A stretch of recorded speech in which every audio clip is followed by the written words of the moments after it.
Hi friends, అందరికీ నమస్తే. Welcome to my channel Sangeetha Lasya vlogs. నేను మీ సంగీత. మేమైతే ఈరోజు మిల్లు దగ్గర చెనక్కాయలు కొట్టుకొని పోవడానికి వచ్చాము. ఇదిగోండి మా ఊర్లోని మిల్లు అనమాట. ఇది 2 మిల్లులు ఉన్నాయి. ఒక మిల్లు అయితే ఇప్పుడు రన్ అవ్వలేదు, ఇది ఇంకో మిల్లు అనమాట. ఇక్కడికి వచ్చాము. అయితే చూడండి, వడ్లు ఎన్ని మూటలు ఎన్ని రోజులుగా ఉన్నాయి కదా, తౌడాడిస్తారనమాట. తరకాయలు ఉంటారు కదా వడ్లు, వాటిని తౌడాడిస్తారు. ఇంకా చూడండి, లోపల అయితే ఫుల్గా ఉన్నదన్నమాట. ఇక పప్పు కూడా నూనె ఆడిస్తారనమాట. శనగ నూనె ఆడిస్తారు శనగపప్పులతో. ఇంకా శనక్కాయలు కూడా కొట్టిస్తారు ఫ్రెండ్స్. మేము కొట్టించుకోవడానికి వచ్చినాం అనమాట. మిషన్లు అనేది చూపిస్తాను చూడండి ఫ్రెండ్స్. ఇప్పుడైతే మీకు నేను ఇదిగోండి, ఇదే అనమాట శనక్కాయ కొట్టే మిషన్. పప్పు వచ్చేస్తుంది సపరేట్గా. అయితే అప్పుడైతే ఇంతకుముందు చేత్తోనే ఒలిచేవాళ్ళు కదా. మేము ఒక 3 years ముందుగా చేత్తోనే ఒలిచేవాళ్ళం. కానీ ఇప్పుడు మిషన్లు వచ్చేసాయిగా, మీరు స్విచ్ చేస్తే అన్ని పనులు అయిపోతాయి కదా. ఇంకా ఇదిగోండి, ఇది వచ్చేసి గానిగా ఆడిస్తుంది అనమాట. శనగపప్పుల నూనె అనమాట. అయితే స్మెల్ అయితే భలే వస్తుందన్నమాట. ఇంకా ఇదిగోండి, పిప్పి చేస్తాను అది పప్పులనంతా. మీరు చూసుంటారో లేదో, విలేజ్లో ఉండే వాళ్ళు అయితే చూసుంటారు నాకు తెలిసి. టౌన్లో ఉండే వాళ్ళకైతే, టౌన్లో ఉండే వాళ్ళకి కూడా ఉన్నాయి కదా, అక్కడక్కడ ఉంటాయి మరి. ఇదిగోండి, నూనె అయితే ఈ విధంగా అయితే వస్తున్నదన్నమాట. ఇంకా దాన్ని మళ్ళీ వడగట్టి ఇంకా దానికి 2-3 ప్రాసెస్లు చేస్తే మళ్ళీ ప్యూర్గా నూనె వస్తుంది. దాన్ని ఏం చేయాలంటే మళ్ళీ ఎత్తుకొని ఇంట్లో పెట్టినామంటే అది బాగా 3 రోజుల దాకా తేరిన తర్వాత, ఆ తర్వాత పైన ఉంచుకొని అడుగు అనేది మడ్డి ఉంటుందన్నమాట. అది ఆ శనగపిండి, దాన్ని పొయ్యిలో అన్నా వేసుకోవచ్చు, లేకపోతే ఆవులు ఉంటే ఆవుల కన్నా వేసుకోవచ్చు.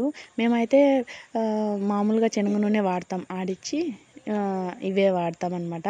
ఇంకా ఇది వచ్చేసి ఇప్పుడు శనక్కాయలు కొట్టేస్తుంది కదా, తర్వాత దాంట్లో గొటిక్కాయలు ఇంకా సచ్చిపప్పు అలా ఉంటుంది కదా, సాగర్లో పోసి దీంట్లో పోసేసినామంటే గొటిక్కాయలు పైన తేలిపోతాయి. ఇంకా సచ్చిపప్పు పక్కన అటు సైడ్ బుట్టలో వచ్చేస్తుంది. ఇప్పుడు చూపించాయి కదా, ఆ గోతంలో వచ్చి మంచిపప్పు వచ్చేస్తుంది అనమాట. ఇంక ఇదంతా తవుడే ఫ్రెండ్స్. నేనేమనుకున్నానంటే మామూలుగా రైస్ మిల్ కాడికి వెళ్తాం, అక్కడ వచ్చేసి రైస్ ఉంటుందన్నమాట. ఇక్కడ తవుడు ఉన్నది, ఒక మూటన్నా ఉంటుందేమో. రైస్ నాకు బియ్యం తినడం అంటే చాలా ఇష్టం అనమాట. ఉంటుందేమో అనుకుంటే బియ్యం ఏం లే, అంతా తవుడే ఉన్నది. అన్నీ చెక్ చేసిన.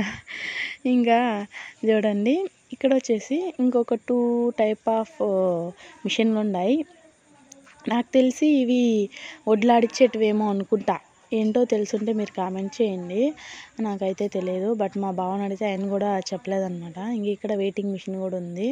ఇంకా అక్కడ ఇదిగోండి ఏందన్నమాట మిల్లు. తర్వాత వాళ్ళు ఆడిస్తున్నారు. ఇంక సాగర్లో పోసి ఈ విధంగా ఆడించినామంటే 3 స్టెప్పులుగా అయితే పైన కాయలు వచ్చేస్తాయి.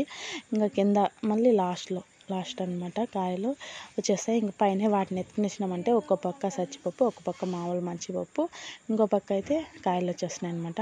వీటిని నార్మల్గా కొంతమంది అలాగే తీసుకుని వేసేస్తారు కైలో అయితే. కానీ మేమేం చేస్తామంటే మళ్ళీ ఏరుతామన్నమాట. పెద్దపప్పు వచ్చింది కదా, దాంట్లో అయితే మళ్ళీ నేనైతే ఏరుతాను. మేమంతే. ఇంకా కొంతమంది అలాగే పోయేస్తారు. ఇంకా కింద చూడండి ఎలా తిరుగుతున్నాయి కదా చక్రము. ఇంకా అయిపోయిందనమాట. అయిపోయిన తర్వాత ఇంకా వాటిని అంతా తీసుకొని ఇంటికి వెళ్ళిపోతున్నాము. ఓకే ఫ్రెండ్స్, మీకు కానీ తెలుసుంటే కామెంట్ చేయండి. నచ్చినట్టయితే ఒక చిన్న లైక్ చేసి మన ఛానల్ని ఇంకా ఏమైనా సబ్స్క్రైబ్ చేసుకోకుండా ఉంటే సబ్స్క్రైబ్ చేసుకొని షేర్ చేయండి. వీడియో ఎవరికైనా యూజ్ అవుతుందంటే. మళ్ళీ మంచి వీడియోతో కలుద్దాం friends. Bye, see you, Tata.